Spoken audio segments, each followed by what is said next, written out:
ஆளுநருக்கு உரைக்கு நன்றி தெரிவிக்கும் தீர்மானத்தின் மீது வரலாற்று சிறப்புமிக்க இந்த மாமன்றத்தில் உரையாற்றுவதற்கு எனக்கு வாய்ப்பளித்த மாண்புமிகு பேரவைத் தலைவர் அவர்களுக்கு என் நன்றியை முதற்கண் தெரிவித்துக் கொள்கிறேன். இந்த முதற்கண் உரையிலேயே என் உரை ஒரு வாழ்த்துதலோடு தொடங்குவதற்கு வாய்ப்பளித்த முதல்வர் அவர்களுக்கு என் நெஞ்சார்ந்த வாழ்த்துக்களையும் அவருடைய பிறந்தநாள் வாழ்த்தையும் எனது சார்பாகவும் எனது தந்தை எல்இபி இளைய பெருமாள் அவர்களின் நல்லாசியுடன் வழங்குவதுடன் எனது தொகுதி மக்கள் சார்பாகவும் எனது கட்சி சார்ந்த விடுதலை சிறுத்தைகள் தொண்டர்களின் சார்பாகவும் எனது கட்சியின் தலைவர் ஐயா தொல் திருமா அவர்களின் வாழ்த்துதலையும் இந்த மாமன்றத்தின் சார்பாக முதல்வர் அவர்களுக்கு என் வாழ்த்துதலை காணிக்கையாக செலுத்துகிறேன். மாண்புமிகு எதிர்கட்சி தலைவர் அவர்களே, மாண்புமிகு அமைச்சர் பெருமக்களே, சட்டமன்ற அனைத்து கட்சி தலைவர்களுக்கும் மற்றும் அனைத்து சட்டமன்ற உறுப்பினர்களுக்கும் எனது வணக்கத்தை தெரிவித்துக் கொள்கிறேன்.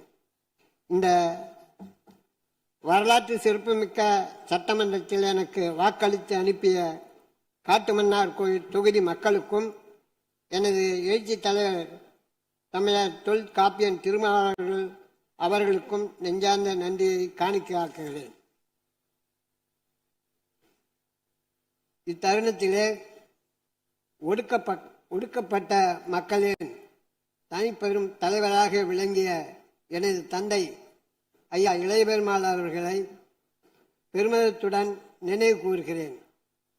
அகில இந்திய தீண்டாமை ஒழிப்பு கமிட்டியை 1965ஆம் ஆண்டு இந்திய அரசு முதலில் அமைப்பதற்கு அதன் முதல் தலைவராக இருந்தவர் எனது தந்தை இளைய பெருமாள்.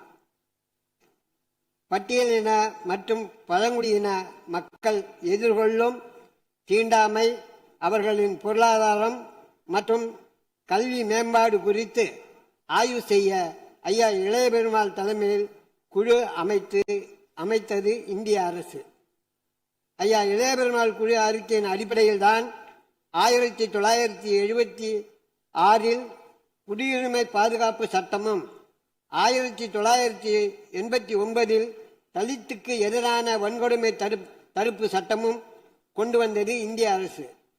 இன்றைய இளம் தலைமுறையினருக்கு ஐயா இளைய பெருமாள் குறித்து தெரியப்படுத்தும் விதமாகவும் வரலாற்று தலைவர்களை நினைவுகூர்ந்து போற்றும் உயர்ந்த பண்போடும் ஐயா இளைய பெருமாள் அவர்களின் மகனான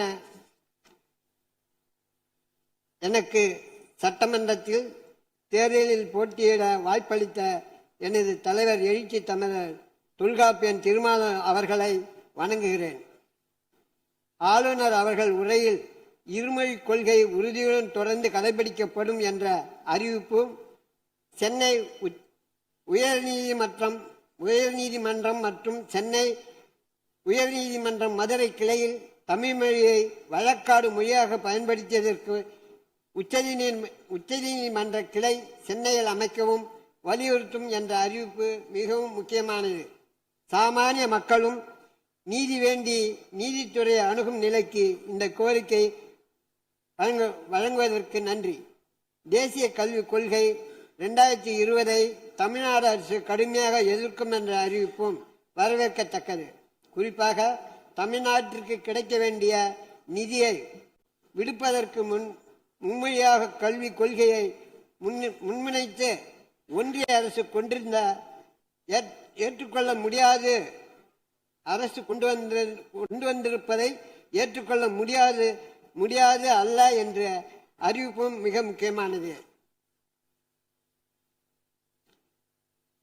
ஆதி திராவிட மற்றும் பழங்குடி இன மக்களின் சமூக நீதியினை நிலைநாட்டும் அரசாக இந்த அரசு திகழும் என்று அறிவித்திருப்பதும் விடுதலை சிறுத்தைகள் கட்சியின் நீண்டகால கோரிக்கையான ஒன்றிய அரசின் ஜாதிவாரி கணக்கெடுப்பு முடிந்த பின்பு தமிழ்நாடு அரசு சமூக நீதி கணக்காய்வு நடத்தும் என்ற அறிவிப்பையும் விடுதலை சிறுத்தை கட்சிகள் வரவேற்கிறது. இத்துடன் என்னுடைய தொகுதியை சார்ந்த செயல்படுத்த வேண்டிய 5 கோரிக்கைகளை அவை முன் தெரிவித்துக் கொள்கிறேன். 1. காட்டுமன்னார் கோயில் செயல்பட்டு வரும் அரசு மருத்துவமனை போதிய இடவசதி இல்லாமல் சிறிய கட்டடத்தில் செயல்பட்டு வருகிறது. எனவே இந்த மருத்துவமனைக்கு போதிய இடவசதியுடன் புதிதாக இடம் தேர்வு செய்து மருத்துவமனையை தரம் உயர்த்தி தருமாறு வேண்டுமாய் முதல்வர் அவர்களை கேட்டுக்கொள்கிறேன். காட்டுமன்னார் கோயில் இயங்கி வரும் பெண்கள் மேல்நிலைப் பள்ளி ஆரம்ப காலம் முதல் இன்று வரை அந்த பள்ளிக்கு இடமளித்து அந்த பள்ளியை உருவாக்கியவர் தலைவர் இளைய பெருமாள் அவர்கள். விளையாட்டு மைதானம் இல்லாமல் நடைபெற்று வருகிறது. இந்த பள்ளிக்கு உடனடியாக விளையாட்டு மைதானம் அமைத்து தர வேண்டுகிறேன். அதோடு உலக அளவில் விளையாட்டுத் துறையில் பல்வேறு சாதனைகளை புரிந்து வரும் நம் மாநிலத்தில் அதுவும் அரசு பெண்கள் மேல்நிலைப் பள்ளியில் விளையாட்டு மைதானம் இல்லாதது மிகுந்த வருத்தத்தை அளிக்கிறது. இதுபோன்ற விளையாட்டு மைதானம் இல்லாமல் செயல்பட்டு வரும் பள்ளிகளை கண்டறிந்து உடனடியாக விளையாட்டு மைதானம் அமைக்க தர முதலமைச்சர் அவர்களை கேட்டுக்கொள்கிறேன். எனது தொகுதிக்குட்பட்ட ஆலங்குடி மோவூர் சாலை மிகவும் குறுகிய சாலையாக உள்ளது.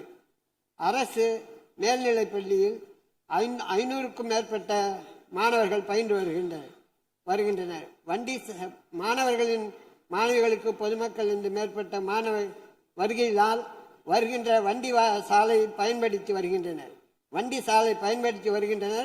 சாலையில் பயன்படுத்தி வருகின்ற சாலை மிகவும் குறுகலாக உள்ளது. இந்த குறுகலான பாதையை அகலமாக்குவதற்கு உடனடியாக செய்து தர கேட்டுக்கொள்கிறேன்.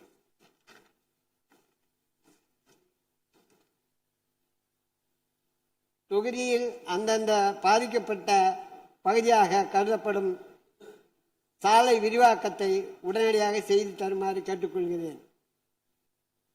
எனது தொகுதியில் கடந்த 2 ஆண்டுகளுக்கு முன்பு கட்டப்பட்ட மின் எரிவாயு தகன மையம் செயல்படாமல் இருக்கிறது. மக்களின் வரிப்பணத்தில் செலவிடப்பட்டு கட்டப்பட்ட மின் எரிவாயு தகன மையத்தை செயல்பாட்டிற்கு கொண்டு வர மேன்மையாய் முதல்வர் அமைச்சர் அவர்களையும் மாமன்றத்தில் கூறி இந்த வாய்ப்பளித்த நன்றியை கூறி விடைபெறுகிறேன். நன்றி, வணக்கம்.